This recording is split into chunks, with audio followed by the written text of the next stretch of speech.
काच नदीच्या पुरामुळे शेतीचे अतोनात नुकसान. पूर संरक्षण भिंत व खोलीकरण करण्याची शिवसेना पदाधिकाऱ्यांची मागणी. वाशिम.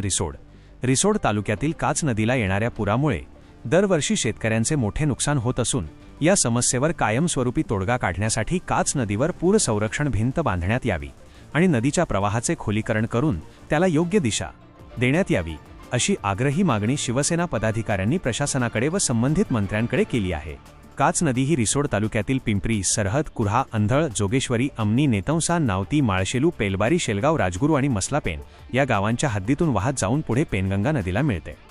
गेल्या काही वर्षांपासून पावसाळ्यात या नदीला येणाऱ्या भीषण पुरामुळे काठच्या शेतजमिनींचे मोठ्या प्रमाणात नुकसान होत आहे.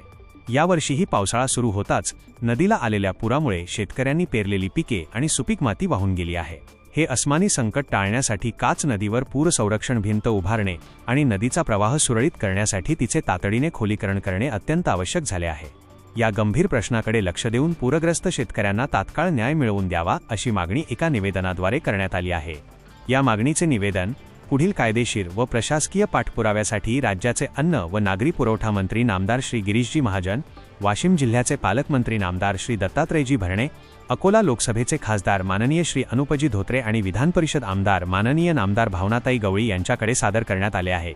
हे निवेदन शिवसेना जिल्हाप्रमुख महादेवराव ठाकरे, शिवसेना जिल्हा समन्वयक गजाननराव शिंदे, शिवसेना उपजिल्हाप्रमुख संजय भुतेकर आणि नावतीचे सरपंच गजाननराव बाळज यांच्या वतीने सेवेशी सादर करण्यात आले असून यावर तातडीने कार्यवाही करण्याची मागणी त्यांनी केली आहे. अशाच नवनवीन आणि ताज्या घडामोडींसाठी आमच्या चॅनलला सबस्क्राईब करा आणि पाहत रहा MH न्यूज मराठी.